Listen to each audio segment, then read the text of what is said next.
from whatever plane we're looking from, we must acknowledge the presence of darkness in the universe. Whether we see it all as total chaos or an infinitely unfolding sequence of a perfectly designed cosmos, the existence of energy that causes pain and death is undeniable. The first noble truth in Buddhism is that suffering, or dukkha, is an innate component of existence. The second noble truth speaks of the origin of suffering as the result of craving, desire, and attachment.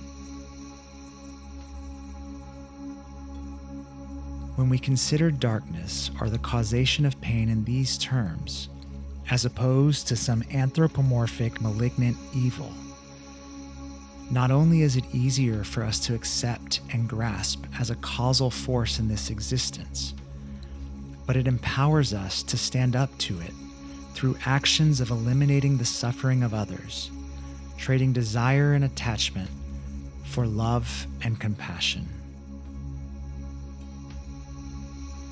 These acts of love and compassion are the light that is counter to the darkness in the universe.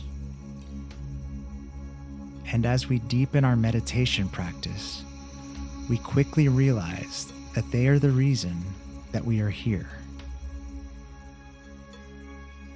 And as long as we are working to radiate light in the face of darkness, the dark energy will be incapable of consuming the universe.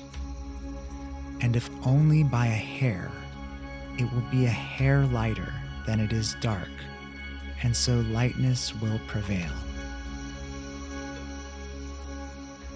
However, there are times where from our vantage points the universe appears much darker, when the craving and attachment of some are causing pain and death for a great many more, when desire for wealth and power has devised oppressive systems of division in order to divide and conquer us, the human race as well as the earthling race, furthering the illusion of our separateness, and when in the promotion of the illusion of our separateness, we begin to see all which we are actually one with as different from us, as other to us, we become more capable of propagating the darkness through crimes upon the other in the forms of violence, hatred, racism, neglect, greed, misogyny, and pollution.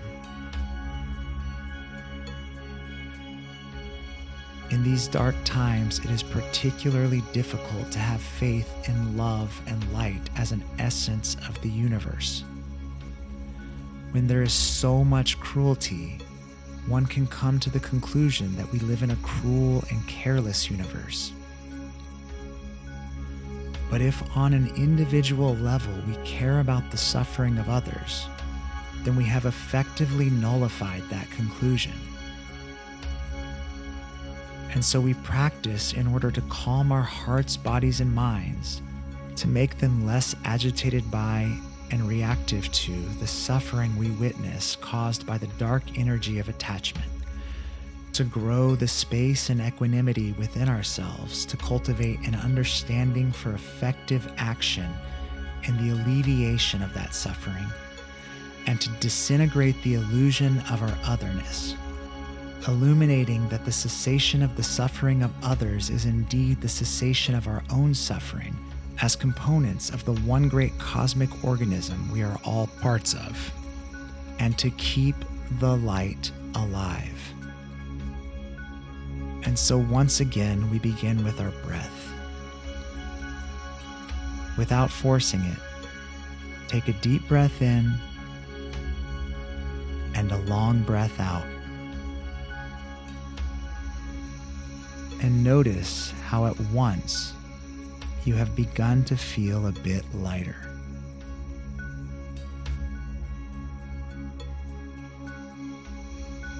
Keeping it in the flow of your natural rhythm, continue to take deep, cleansing breaths, watching each inhalation invite a bit more lightness into your body, and watching each exhalation shepherd any agitated energy you might be feeling out of your body.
Now we will continue to breathe and attach bits of mantra to our inhalations and exhalations in order to create more light to shine on the darkness in the universe and to eliminate suffering.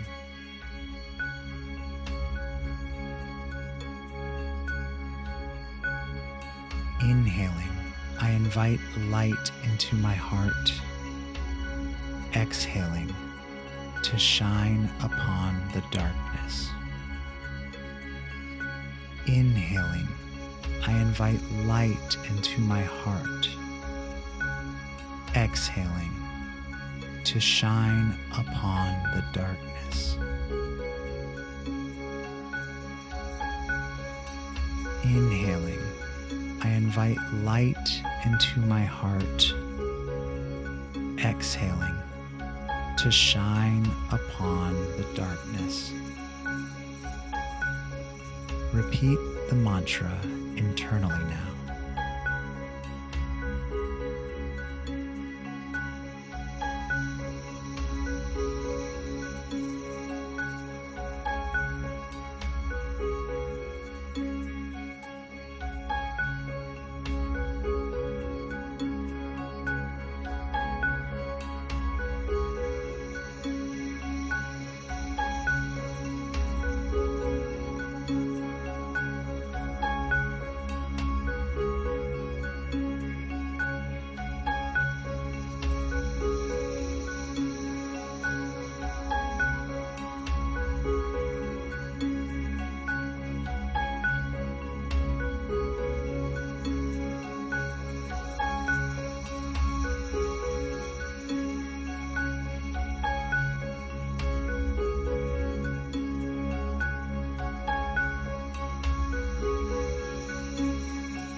Inhaling, I invite compassion into my heart. Exhaling, I release desire and attachment. Inhaling, I invite compassion into my heart. Exhaling, I release desire and attachment. Now repeat the mantra internally.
Inhaling as I release desire and attachment.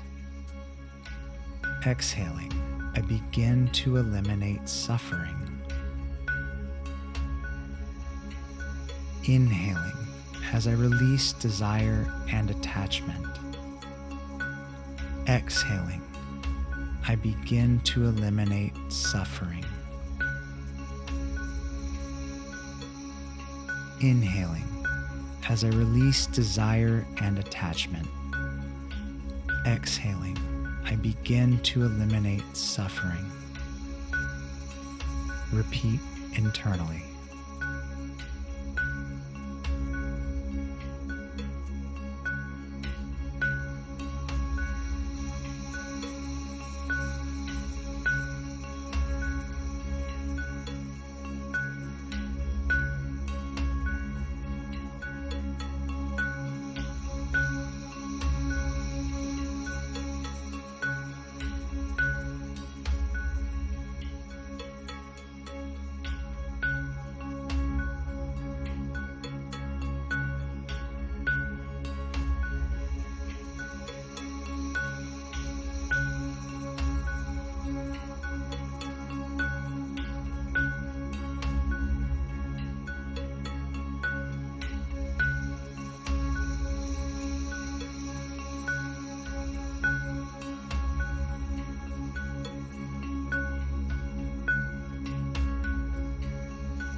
Inhaling, eliminating suffering in the world.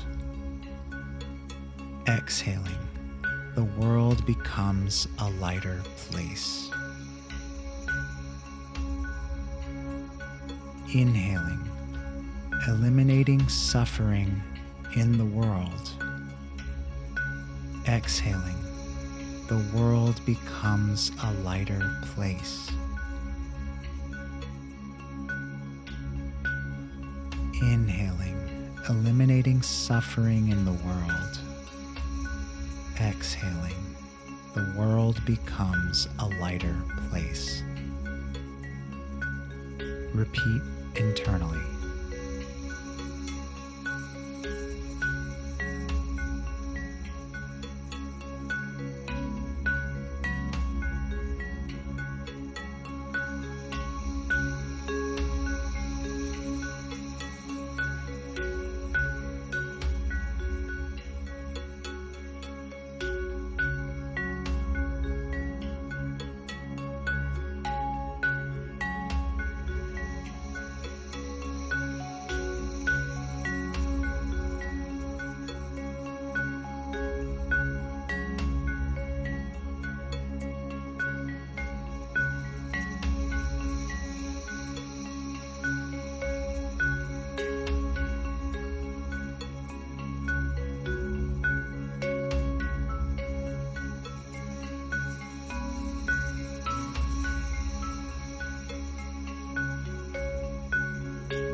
Inhaling as the world becomes a lighter place. Exhaling, we can see that we are one. Inhaling as the world becomes a lighter place. Exhaling, we can see that we are one. Inhaling as the world becomes a lighter place. Exhaling, we can see that we are one. Repeat internally.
The darkness will always exist. Without it, there could be no light. The Buddhists say without the mud, there would be no lotus flower, meaning that without our suffering, there would be no way for us to fathom the love and compassion that are equally as innate to our existence. And so it is in the recognition of the universal darkness that we light our torches to illuminate those places of darkness. The job is never done and is constant work, but we will only be equipped with the vocation, fortitude, and strength to continue to fuel the torches in the face of inevitable darkness through the deep practice of seeing ourselves as one.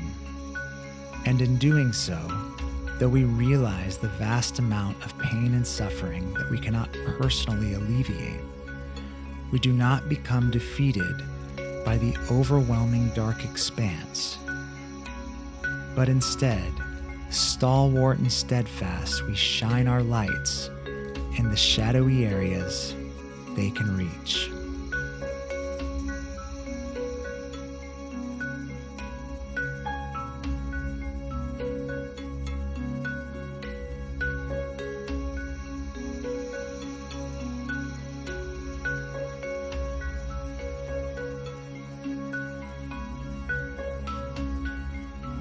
The love in me sees the love in you. Namaste.